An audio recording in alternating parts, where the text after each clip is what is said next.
So I honestly couldn't be more happy with how this interview turned out. I'm always grateful when artists make themselves available, especially on days that can be as chaotic and crazy and complicated as show day. Leave alone when it's in an iconic venue like Ali Pali. Obviously my practice amp gave up the same morning, so thankfully Adam had a spare one I could jam with. But the best part is that Adam gave me such a thoughtful and detailed answers on pretty much everything we talked about, from how he writes songs, on how he practices, and his favorite bands, and what he's still struggling to play even today. So it was supposed to be a very much shorter interview, ended up to be like an hour long. So again, huge thanks to Adam for his time, huge thanks to Lorna Shore team for making this happen. I'm not gonna even mention the show because you can probably guess was monumental, unreal. I think my favorite moment, as I told him after the show, was probably at the end of Pain Remains 1 and the beginning of Pain Remains 2. But that's when I completely lost it. But yeah, the whole show was nothing short than epic. So yeah, I just hope you enjoyed this interview as much as I did.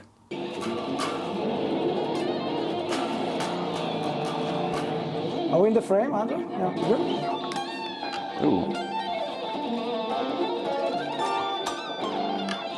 What's up, Internet? Matthew Scar here at Ali Pali in London, and yeah, I'm with Adam De Micco of Lorna Shore. Hello, pleasure. Thank you so much for taking the time today, especially on a crazy day like this. It is a crazy day. It's a crazy day. How's the tour so far, man? Tour's been amazing, honestly. It's been really easy, and every show has been really sick, so it makes going on tour a lot easier. So yeah, it's been awesome. It's been awesome. Have you got like a favorite show from this round so I mean, far? Italy to me was probably one of my favorite ones, just because the crowd was the loudest crowd we ever played in front of. So like, you couldn't even. There's moments where people. I didn't hear this obviously I'm on stage with in-ears, but there's people that are like that work for the band and are on the crew that said like there's parts that the crowd was louder than the PA.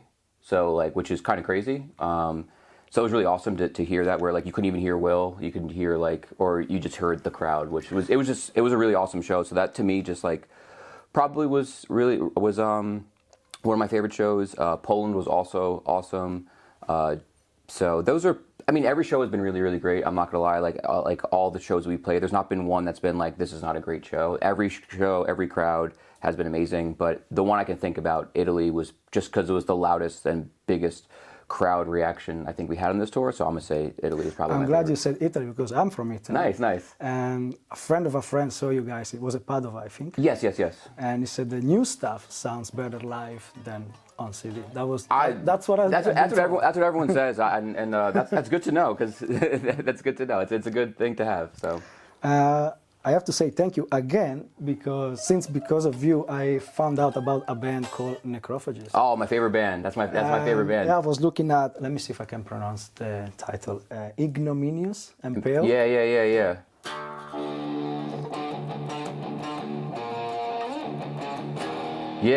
I haven't played any of those songs in so long. I used to like play it so much. Stab Wound is another. Stab Wound was like that was like one of the first ones that I learned. And I was even talking about this the other day. I learn it, and then I have to go back and relearn it. And then it was the other day at Soundcheck. I was trying to play it, and I was like, oh. And then I was like, what comes next? And I was like, I have to sit down again and relearn this same song over and over and over again. So I've relearned that song probably so many times because that's one of like my favorite albums of all time. Was that the band that made you wanna start playing? Or? No, I think I was already into guitar. At that point in time, I wanted to be in a band, but I think what I liked musically wasn't really that. I was more into like, your mainstream metal bands. Like I was listening to like Lamb of God and Killswitch and like Slipknot and bands like that, and then metalcore bands like August Burns Red and As I Lay Dying and Bullet for My Valentine. So I was like, that's where I was, and then I started kind of like moving away from that, getting into more like death metal stuff. Like Black Dahlia Murder kind of exposed me to more extreme styles of music, and then seeing Black Dahlia Murder like on like flyers, and then just would see the band NEGROPHAGIST, and I was like, I have no idea who this is, and I saw it was like a guitar interview, and it was Muhammad playing like on a Xiphos. and I was like, this is kind of crazy, and I just didn't get it at first, but then I kept finding myself listening to it, and then eventually I was like, this is an album that, like, for me, kind of changed my whole approach to guitar, because I was like, how can it, and I still don't understand how, like, it's so brutal but melodic and catchy, but it's aggressive. Usually, like, bands have, like, one of the styles, but for some reason, like, it's able to be done so perfectly where it's like, it's mechanical but it's digestible, it's like aggressive but it's like melodic. Yeah, the whole thing for me. So I was like, I never understood how, like, a band like that can do it, and I still to this day I'm like, I don't understand how a band can do it. So that is probably a very pinnacle important band for me. Do you find the time to learn other bands' riffs? I try to, but because we headline so much that we play, like, so many songs. I spend most of my time rehearsing, because, like, I have to make sure that I keep up my chops. So I practice a lot of our stuff more often. So if I have the time, I will go learn something. It's just because it's fun to, like, do something else other than playing your own music. But, you know, since we just released the record, we're constantly adding new songs in the set, so I'm, like, constantly practicing new songs and stuff like that. So, there's any song that you are a bit tired of playing? Now, in the set, not really, because most of the set is, like, a balance of, like, mixture of... That is very well balanced. Yeah, it's, like, it's new stuff and, like, old stuff. And, like, I love the stuff on Pain Remains. I love playing it. Even to the day, like, even playing Pain Remains, playing Sun Eater, playing Curse to Die, I still love playing it. To the Hellfire, I don't get the same joy out of playing it, but I don't mind playing it because of the fact that, like, I could turn my brain off. And sometimes turning your brain off during the set is kind of... It comes out automatically. Yeah, it just, we've played it so much, so I don't dislike playing it, but it's, I think it's good in the set to have songs that you don't need to, like, be so mentally engaged in, especially when we're playing new songs and I have to think about a lot. Like, you don't want every song to be like, I have to constantly think about so much. Sometimes it's nice to have a balance of, okay, this is a song I don't need to think about, and I can just kind of go through and just play the set, and so that to me is, if I had to pick a song on the set that I like, I wouldn't say I don't enjoy playing it, but I don't have the same joy as I used to, but it's also the oldest song in the set, so that it would make sense. What would you say is the hardest song of this? Hardest song? Oh, Prisoner of Flesh is the hardest song. It's, like, definitely the most demanding physically. It's the fastest song that we're playing in the set. Yeah, the guitar solo is really hard. There's nothing really easy about it. You really need to focus on that. Yeah, no, I really definitely 100% need to focus on that one. But yeah, that one's definitely the hardest song, I would say, in the set. But yeah, definitely that one. I wouldn't say anything else comes kind of close to it. I feel like there's other challenging moments in the set, but, like, that's a song for sure that just, like, from a physical endurance standpoint, from just, like, how fast the song is, how much you have to play, it becomes just nonstop. So it is a harder song to play, I would say. I believe this is the first tour with this guitar? This guitar? No, I had this guitar, I got it before our fall headline tour. So I just got it literally, like, maybe a day or two before tour started. So this is my first time in Europe with it, though. I don't think I ever asked this question before. Do you have, like, a favorite riff or lick to play when you are given for the very first time a new guitar, just to see how to feel? Oh man, genuinely, I wish I had a favorite riff to play. I don't feel like honestly, I find myself playing that Motley Crue Kickstart My Heart. Yep. And then.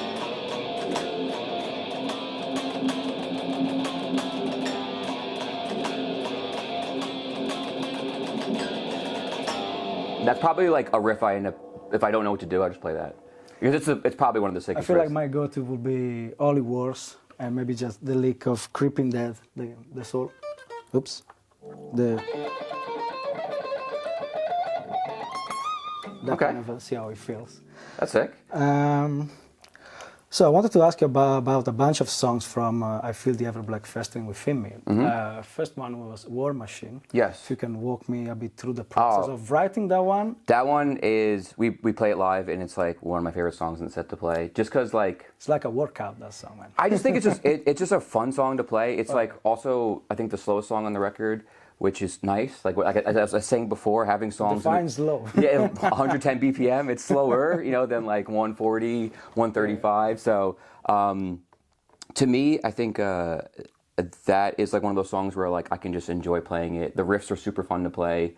My whole headspace going into that was... I think it was one of the first songs I started working on for the new record, and my headspace was after touring so much on Pain Remains, I was like, I didn't think at that point in time, but I feel like when I look back on it, it was like we did so much of touring on Pain Remains that I was like, I don't feel like playing Pain Remains stuff anymore. I want to like play something different, because like, as I was saying, I'm always rehearsing, like when we're constantly touring, I'm always rehearsing our stuff. So like constantly playing that stuff, I'm like, I want to break. So I was like, I want to like play something that like is not what we're used to playing. So I was just really like, I love these like iconic metal bands that I grew up listening to, like Metallica and like Lamb of God and all these like metal like staple bands, you know. And I was like, I would love to just try to like replicate that in any sort of way. And you know, they always had these like super sick guitar riffs. That's what kind of got me into like when I would hear like Lamb of God, like some of those guitar riffs, I was like, these are awesome, and it would be stuck in my head. Hearing like Children of Bodom, you hear guitar riffs that would be like stuck in my head all day. You know, Metallica, like those classic like first guitar riff. And I remember being like, I want to write a song that would be, you know, down the road, someone going, the first guitar riff I learned was like this song, you know. And that's probably not the case, but that was like my come from writing that song was like being just leaning into like our like the, you know, the founding fathers that came before us, and just kind of like, we love listening to it. I still find myself listening to it. I still enjoy it. You know, even before we go on, we would always be listening to like Lamb of God or like Killswitch, and I'm just like, I still enjoy listening to it, even as much as I did when I was like a kid. So it's like, I feel like I want to like kind of lean into that. So that's kind of where the whole headspace came in from it. And yeah, that's where it all started. But it started with this riff, like the...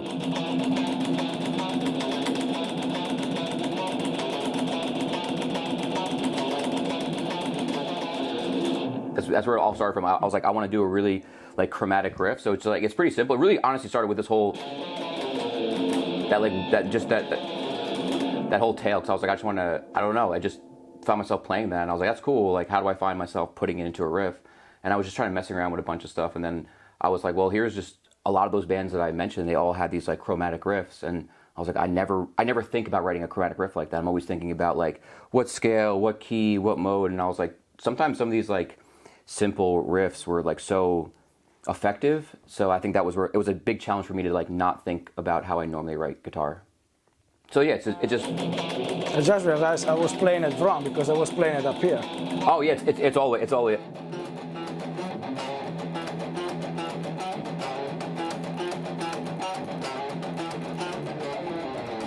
I mean, that's sick, but this is so much easier. Yeah.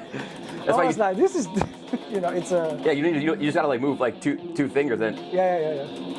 Yeah, so that was like the main, like, that was the first thing I came up with, and I was like, this riff is sick. And then I think also because I love the video game Doom, and like the Doom soundtrack is like really sick, especially like the classic video game, like, it came out like for the PC, and then like the modern one. I just love how it just like had that kind of sound and that essence, and then trying to like add in a modern twist to it with like adding in like these lower synths and these heavier things to try to make it more of a modern sound was kind of the whole approach to that song. And I was like, well, this is, and I was really stoked about it. Man, it worked. Yeah, it's my favorite song to play in the set, just because it's like, right. it's when we first started playing it at pre-production a few weeks ago, everyone was like, this song is so much fun to play live. Like, just because it was just, I think you don't need to think that much. You know, I'm basically in this area of the fretboard, because then you have like the next riff.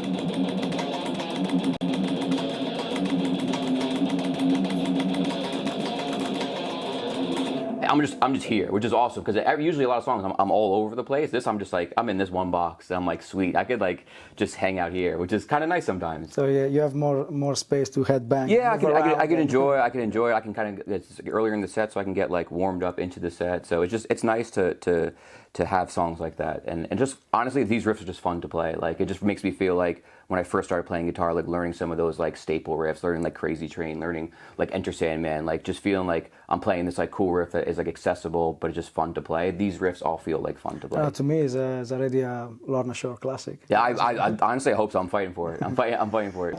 So actually, another question I wanted to ask you: there's any specific piece of music theory that you find very useful? Oh, so much. When you write. So much. I mean, I always go back into that bag of music theory all the time, just because I was like when it came to school, I was always a math kid, like versus like a English or like art kid. I was terrible at all that stuff, which is weird that I play guitar in a band, because I was terrible at like anything to do with art or writing or any of that stuff. I was terrible even in, like, I kicked out of a band in 3rd grade, but because I was bad at it or whatever reason.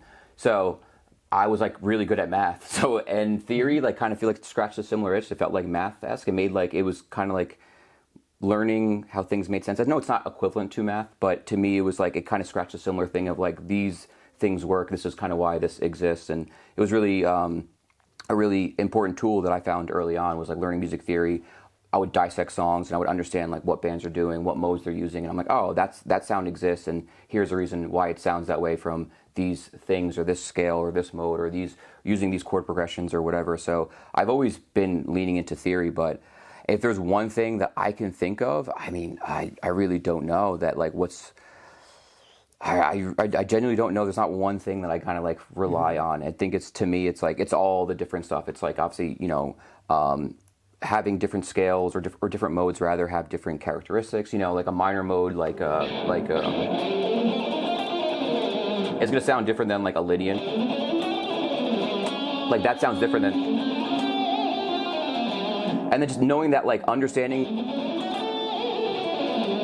like the different modes and different characteristics, they all have their different flavors, and you kind of want different flavors, or you like maybe are wanting to choose from different flavors at different points in time. So that to me is like understanding modes and understanding what makes them unique was a very groundbreaking thing for me early on, was because I think I never understood what's the point of modes. It's all in the same key, that you can just use these 7 or 8 notes, but knowing that the different characteristics of them is what makes them unique, and then using them to its strength, as opposed to just like I can just use these notes whenever I want, which you can. It just, there is a so to me it's design. Maybe it is. But yeah, for me that was important, learning modes and understanding like what makes them special, what makes them unique. I think also understanding intervals was a really important thing, because I think all music is like, if I look at it from a science perspective, like intervals is like the smallest piece of like music, I'd say. Like the difference between 2 notes, like this sounds different than like that has a complete, and that's just 2 notes. That's not one note by itself, is like, that's just like nothing, it's neutral. But it becomes more clear when you start going, okay, like that has a different feeling than, like they have different. Who's yelling at me? Is that my? Maybe the amp is running out of juice? Yeah. But anyway. But yeah, intervals was like understanding that, because even like playing chords, right? Like if you play like a minor chord, like, well, actually, no, I'll use a major chord instead. So say we play like a C major 7, or technically B flat, because of down a whole step. That arrangement, which is 1, 5, there's the 7, there's the 3rd, right? So the difference here is a 5th. That's a 3rd. And then that is a 4th, right? Yeah, that's a 4th.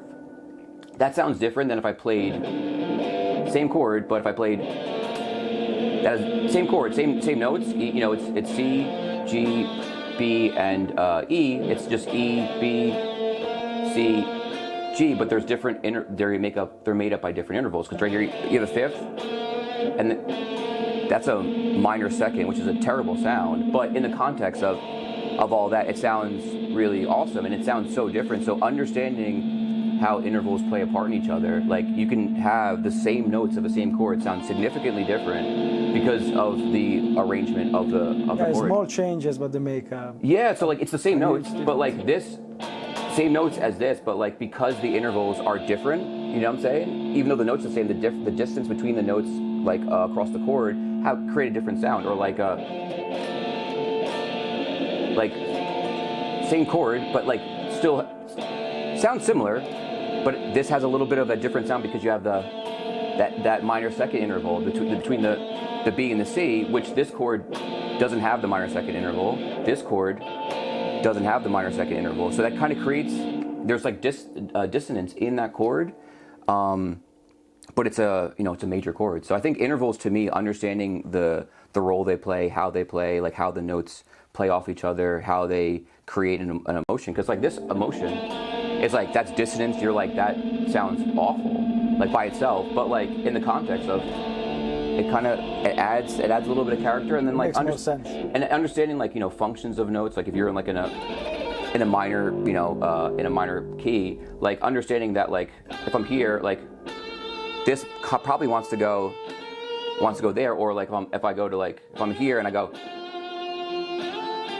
like it wants to, some of these notes have a function in a certain mode that they want to return or go somewhere, you know? So I think for me, understanding how intervals work, understanding like the purpose of them and how they serve the conversation and how to use them, not just like it's rules, but just like understanding, because you can break the rules whenever you want, but I try to like learn the rules so I know how to go against the rules, I guess. So for me, that's been a big thing, is like using them as like tools or vocabulary, or and I see music theory as just an equivalent of like, if you want to be a author, like there's rules grammatically, there's sentence structure rules, there's all these things that exist that we kind of adhere to, and it's just kind of good to know it. So for me, like I think one of my most useful things was learning intervals, learning like understanding modes, understanding what makes them unique, and then everything else is just kind of like expanded upon that realistically, more within reason. I'm sure someone's gonna be like, that's not the case, and that's probably, you're probably right.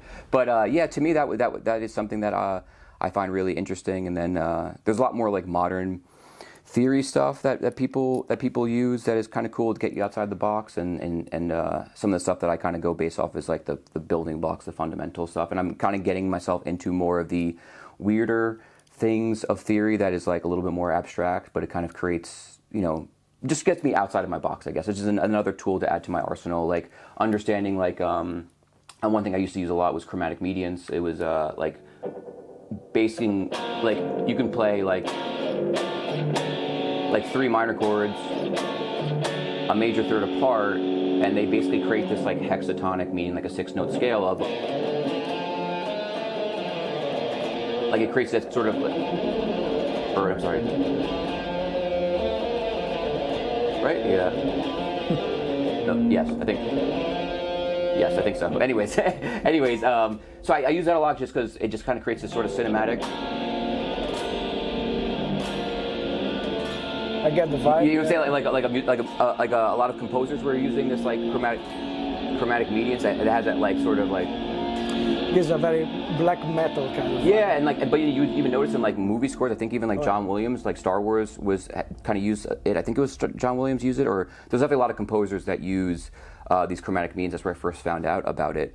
And then just kind of finding these obscure ways or other things that I've just tried to like, well, I'll just fall asleep watching YouTube videos on music theory because it's like the most boring thing to watch and it just puts me right to sleep. But then I'm like, wait, that's actually interesting. I should go rewatch that tomorrow. So I do that a lot. And I just been something I kind of find myself doing over the past years. Is just like I can't fall asleep in my bunk, and I'm just gonna put on some like long 30-minute video of someone with a piano explaining music theory, and I'm like, this will rock me to sleep. And then I'm like, this is something useful. I should probably learn how to use that. So that's kind of.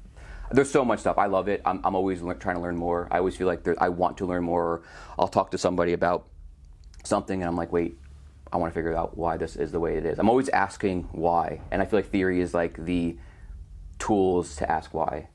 Hopefully that's hopefully that answers your question. Hopefully, I guess that's how you make the songs that you are. Yeah, I think I think about theory. I think about like things like just like chord progressions and like because that's just like to me like. So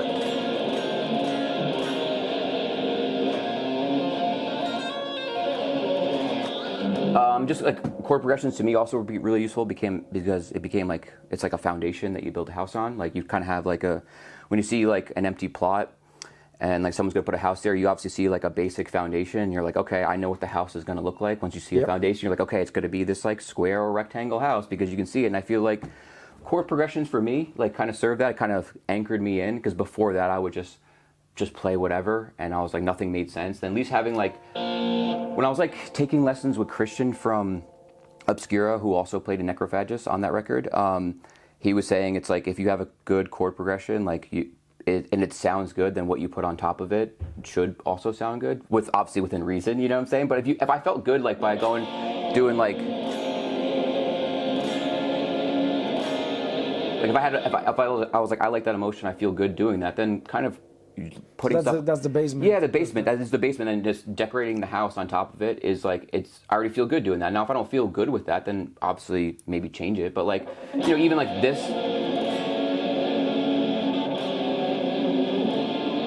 Like that has an emotion. Like you can kind of have this, even though not a lot of notes going on, just chords.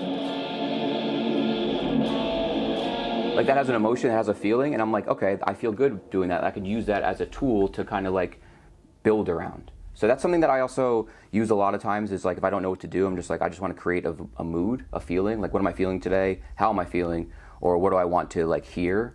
You know, and that's usually like how I start a lot of ideas is just like, what is the mood I'm in and how can I use this guitar to like enhance that mood in a way? I was checking, I think this is the first song you've wrote for this record, Unbreakable. Yes, it's one of the first songs, yeah. At first I was playing it alternative picking, then I saw you in another interview saying like, you're supposed to play it with down pick. So this is where I am at the moment.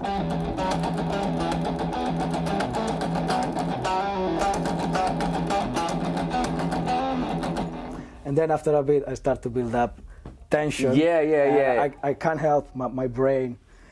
Tells my body to get tense. I think you know what I mean? I think just very good riff. It's really awesome. I just loved how like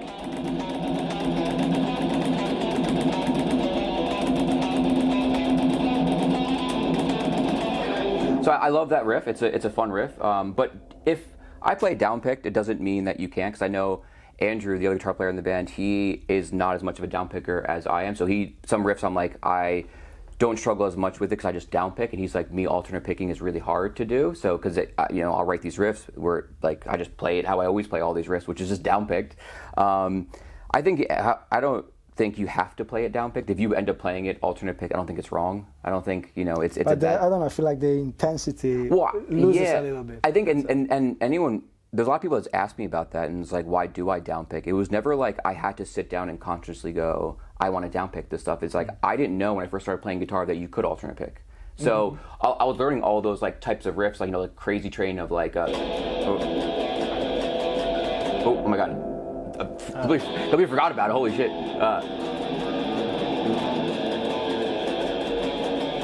Like, and that's all like down pick, you know what I'm saying? Like learning like any of these riffs I used to like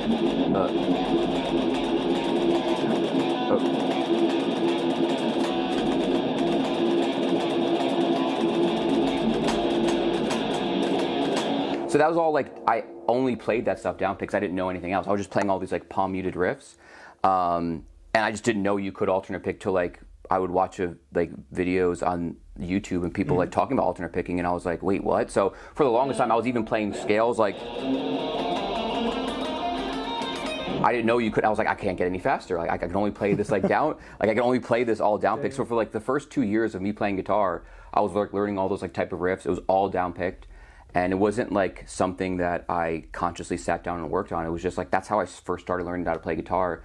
And then anytime it comes to, because the first style of riffs were like these like palm muted, like, you know, like these palm muted accented riffs, like I'm just, anytime I go play a riff like that, I'm so used to playing it.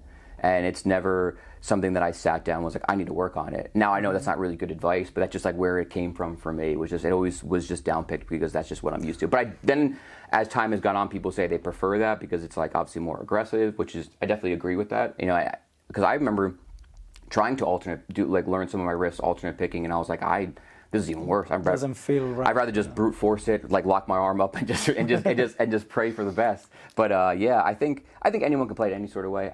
Whatever works best for everyone, I think is what's best. I mean, when you have a guitar and you have pickups and distortion and all this other stuff like that, like there's so many other variables involved in it that I think just down picking alone isn't gonna solve it. But I do feel like there is a little bit of a sound, but I think it's not as major as what I think people put it up to be, in my opinion.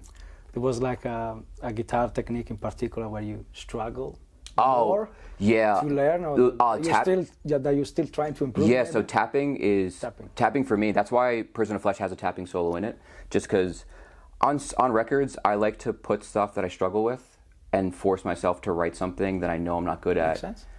So I have to get better at it. So like I was never good at like doing like I'm still like struggling with it. I still have to practice like so much every day because I'm just not good at the whole like the left hand strength. I'm so relying on my picking because I feel like the thing that I feel like I can always count on is like just alternate picking or like just picking really fast. tapping is so dependent on like just your left hand strength and just not using a pick at all. Like it just omits all of that. Even like legato, I definitely struggle with, which is, you know, not using the pick as much. I feel like if I had to play like, you know, I would, you know, think about picking, but like, oops, sorry. I don't feel as like strongly with that. Now, obviously, that's a character choice. You might like. I like a picking sound because the fact that it's more aggressive and it's more intense. But I always felt like my left hand was always weaker than my right hand, and I always would shy away from it. And I find myself like every record. I think more recently I've been like, let me do something that scares me and like takes me out of my comfort zone and like get out of my box and do something that I don't normally do. So on this record, I was like, I'm gonna put this whole tapping section in a solo, or I think I just wrote the tapping section, and I was like, I want to put it somewhere because like it is. I remember like first looking at it, and I was like, this scares me, and I'm like, that's good. You should do that. You should lean into that, and because I would hear bands do it, I would see guitar players doing it. Like I love this band Beneath the Massacre, and they do it so much, and it just sounds like chaos, and you can't really get that same sound with a pick, you know what I'm saying? Mm-hmm. Like it would be hard to just accomplish that sound. You probably could, but it's a lot harder to accomplish that sound with just using your one hand and a pick. So I was seeing a lot of stuff that they were doing. I was like trying to like learn some of their stuff or whatever, and I was like, I just love this sound, but I just suck at it. So that's the one technique that I feel like I definitely have to spend every day just like sitting there, just going really, even there, like it's.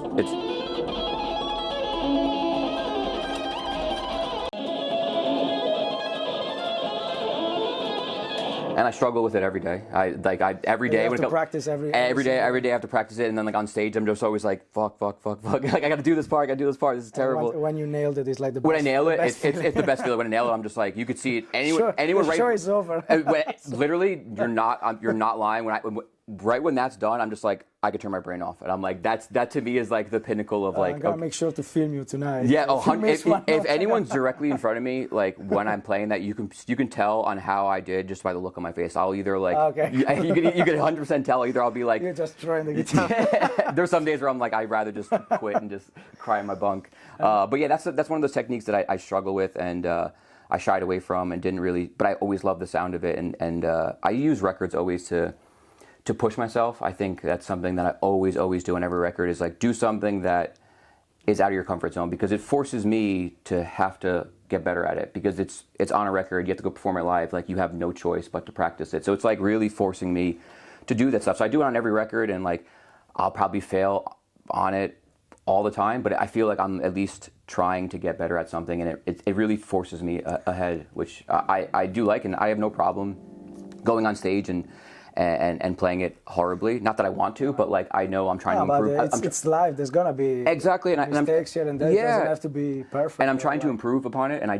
always focus on like the little like 1% improvement on like a part that I'm struggling with. I'm like, oh wow, I got that one note a lot better today. This is great. And I think that's how you build up getting better at something, instead of going from like I'm not good at this to like I'm amazing at this in like one day. It's like you kind of have to focus on the little like it's like this targets. Like I can't even zoom in as far as this little increments of getting better at something. So I try to focus on that and try to put stuff in front of me that is difficult to play, and that was on this record for sure. Like I was like, okay, enough is enough. I want this sound. You got to do it. And then I'm like, crap, now I have to learn it. So yeah, so that took me a while. You put yourself in a bad spot, man. Yeah, and I practice that the most throughout the entire course of the day. I'm in a place where I have to, like I was saying before, I have to train my brain to don't tell my whole body, my arms to get tense whenever there's like a difficult part. Mm-hmm. And yeah, I haven't figured it out yet. It's like whenever I have to do something very fast or like the down picking thing, at some point I feel like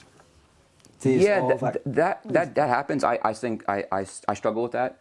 I think part of my warm up on this tour recently, because in the beginning of the tour, there's a lot of nerves, a lot of anxiety, mm-hmm. and I think especially when you're playing either new songs or just like playing live, like especially after not playing live, there's a lot of I get a lot of tension. So more recently, over the past like few weeks, now that we've been, or like maybe a week or so, I've been trying to focus on like controlling my tension. And trying to like really be mindful of like how much tension I'm putting in both my left hand and my right hand, because I would come off stage and like both my hands are like super sore and like my arms are sore from just trying to brute force it. The adrenaline. Man. Yeah, and adrenaline will do that, but then usually with playing with so much tension, I find myself making more mistakes. I think being relaxed and I play a lot better. And that's what I always like kind of kept wondering. Like I would be at home playing guitar. I'm not playing in front of people. There's no camera in front of me. I'm just like super relaxed. I'm super calm, just playing at home. And I'm like, then I go play live, and I'm like, why am I playing this so? I played this a million times, great. And then I go play live, and I'm like, why am I struggling with this? And it's like a lot of adrenaline, a lot of tension, a lot of like nerves, and like I think for me, it's just trying to dial that back and just to be relaxed is what I spend some time as well when it comes to warming up. Is like, am I playing this like really hard, or can I get the same effect by like doing this? You know, like, and I would watch a lot of Rick Graham videos, and he's really big on that, which is like controlling tension and just like what is the least amount of like force you can put on. Like it's, you know, I can obviously push down as hard as humanly possible, right? Like I can play the note, right? Like push down as hard as humanly possible. Like I can still get the same effect by like barely plucking and barely push. I'm barely holding down the string and I'm barely plucking the string, and I still get the same note. But like playing live, I'll just be digging into it, and then I just, you know, as you can see, I play other strings that I don't want to. But I think definitely focusing on playing with less tension is something I'm doing more often. And if you're struggling with that, I would say for sure to just like take a second to be mindful. I just try to be mindful, and whenever I can see it that it's coming, I just stop. Yeah, no, it definitely. Just trying to tell my brain that this is not a. There's no danger. Yeah. There's no reason to get. No, I think I'm trying to is actually play less, because the idea is the more you practice, the better you get. But yes. In this case, for me, I feel like it's better to take a step back every time I feel like I'm getting. Because I'm training myself to get tense. Yeah, no, exactly. And I think for me, what I also do when it comes to like learning something or playing something, I really have been a big proponent and big fan of like practicing it in the smallest amount of chunks. So like even if you're playing like this riff, like the. Yep. I would just like focus on like a small chunk of it, of like. And just try to get that feeling good, because I feel like when you're playing these longer chunks, there's so much to think about, versus like it's an easier pill to swallow to be like, I can think about it. So take a moment every time and stick on that and just go, okay, was that like really tense, or can I play it less tense? Okay, I can play even less tense. Okay, that's not enough for. So then trying to find a balance. Yeah, exactly. So I think also playing in like really small chunks allows me to focus on that, and that's helped a bunch, because then I can just swallow a pill that is so much easier than just giant like solo. You know what I'm saying? Even when it comes to practicing playing stuff live, I'll just be deconstruct. I'll just go, okay, I'm gonna practice this like one bar. I'm gonna practice this like one little thing. Even we'll go back to the Prison of Flesh thing. Like I would just go and just doing that over and over, and it's boring. It sucks. It's pretty ass. But like, but I'll do it for like maybe like a minute or so, and be like, all right, and then maybe doing like the, you know. Okay. So when you move to the second bit, you practice that second bit? Yes, exactly. Or try to link them together? Then eventually I'll try to practice the second bit, because sometimes I try to go, I think also when it comes to rehearsing for me, it's like I try to find the problem area, because maybe like you're playing a solo and like, instead of practicing the whole solo, I think sometimes it might not be the whole solo that's giving you a problem, but it might be this like one section that just throws off the whole situation. Yep. So I try to like find where is the problem area, like where am I struggling, right? And then by me like finding these little chunks, I just go, okay, cool, like, okay, that's not so bad. I mean, it's not great, but it's like I was like, okay, I can. That's not so bad. Okay, that's not throwing me off. Then it's like, then I remember this section that was giving me a problem from this weird. That was giving me these weird. Was giving me a problem, so I would go.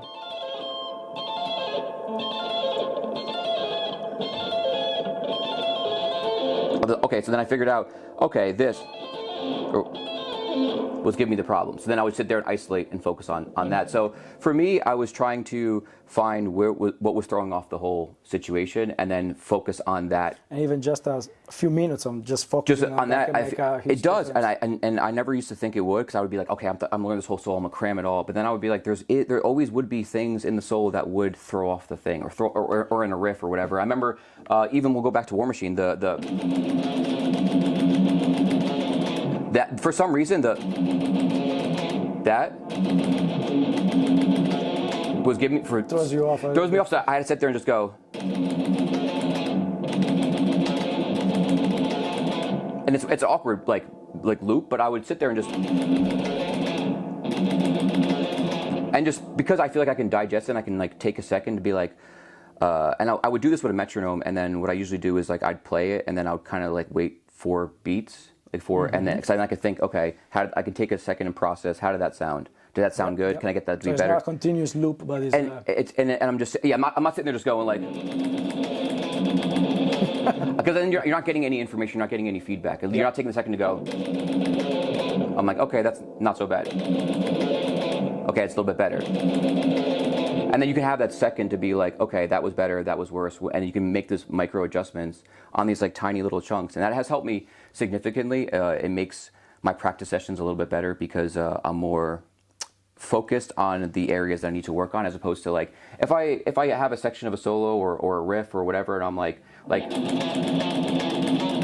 and I know I can play that, I can count on playing that. Sitting there just spending all my time practicing that is a waste. I just wasted a bunch of time practicing something I'm already comfortable with. But if, for instance, if the problem I was having was like that little tail part, I would just sit there and just go and just practice that. Obviously, you want to go and play the whole thing.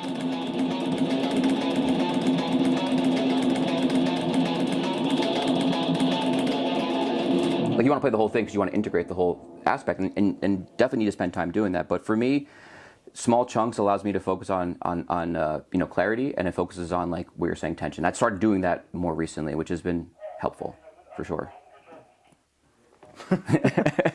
When you first started your band, what was your idea of the music industry and how it turned out to be? Like, was it how you imagined, or was it very different?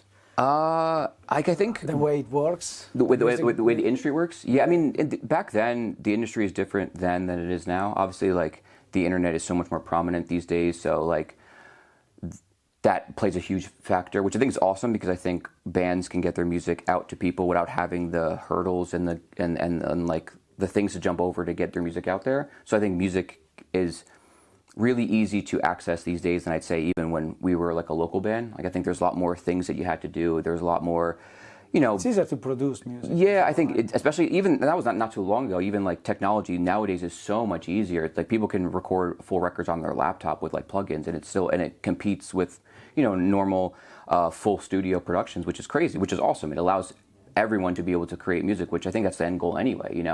But I think the music industry is like, it's a necessary evil. I hate to say it. Like it's one of those things where like, and it's a broad term, whether it be like labels and booking agents and management and just like, getting on tours and releasing a record. There's so much that goes involved in it. It's just like, it's a necessary evil for me because I just love playing guitar. I like writing music and I just want to get the music out there. But then there's so many other like things in the way to get it out there. So sometimes it definitely drains me. I won't lie, because I just want to play guitar. I want to play songs. I want to go perform, and I just want to release songs. And there's just so much other stuff in the way that complicates it. Yeah, I heard you talking about like a playlist. Like this song gets to that playlist. Yeah, and it's just like that's just for me. It's never been my thing. It's never been something that I cared about. I've always been like, if I like a song, I like a song. And I know how useful it is because it gets out to other people.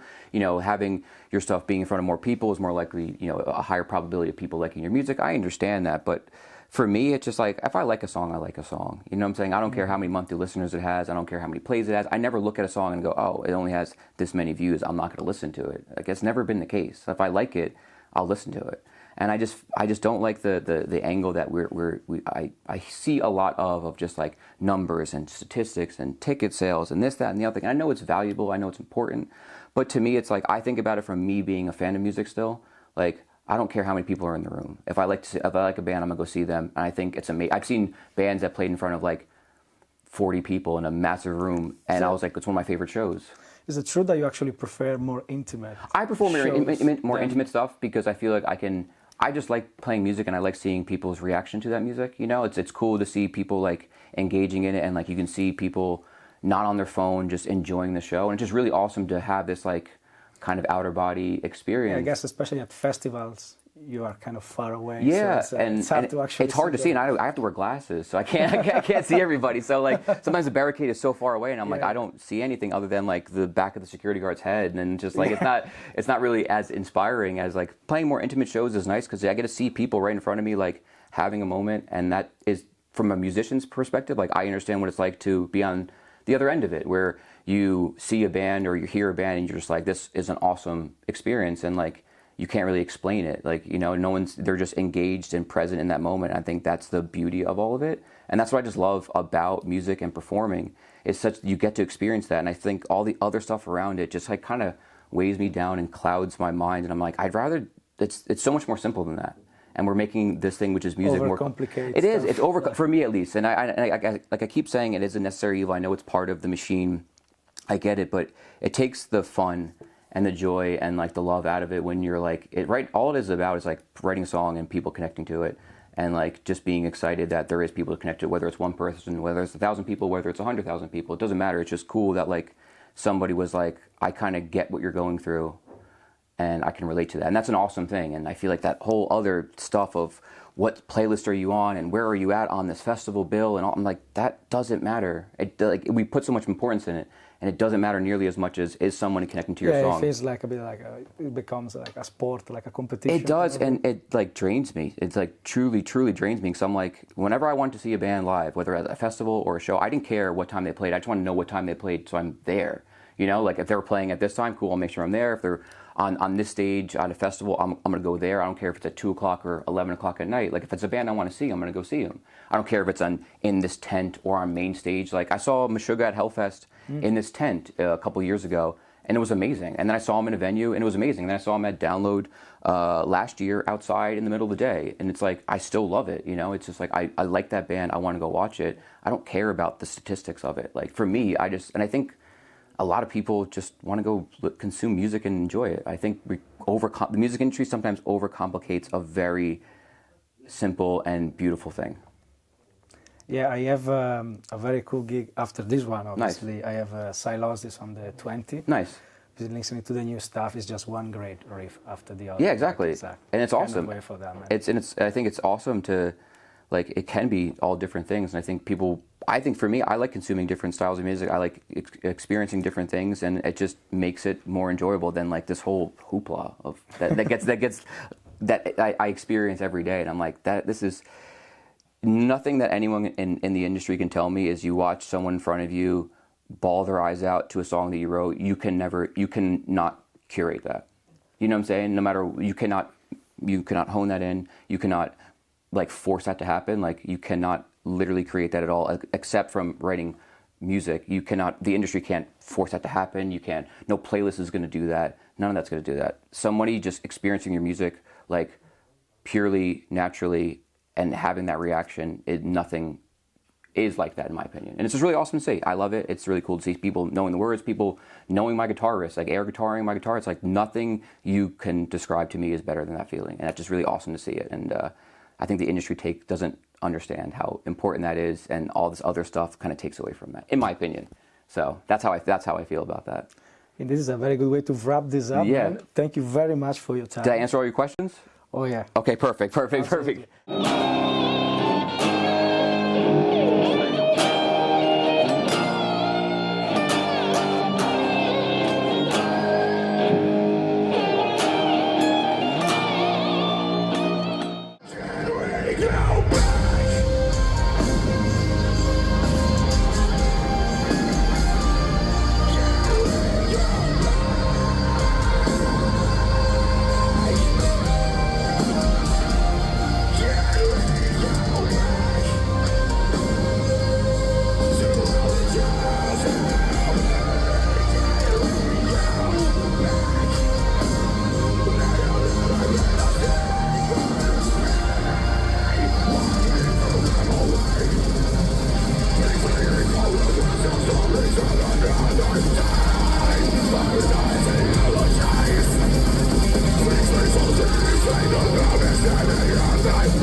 Thank you. I think it's my favorite from the new record. It's a really awesome one. It's a really cool song. I like. I play a lot of single note stuff, so it's pretty easy for me. I think this record specifically opened me to the band, because Awesome. I wasn't really listening to you guys before Cool. this record.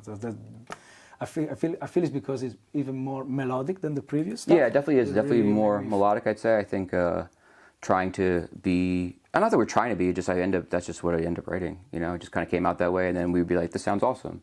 And I think this record for sure was trying to lean away from, we have to be a deathcore There's band. gonna be a lot of pressure, man, to top this up. In the People said that about Pain Remains, and then I felt that pressure.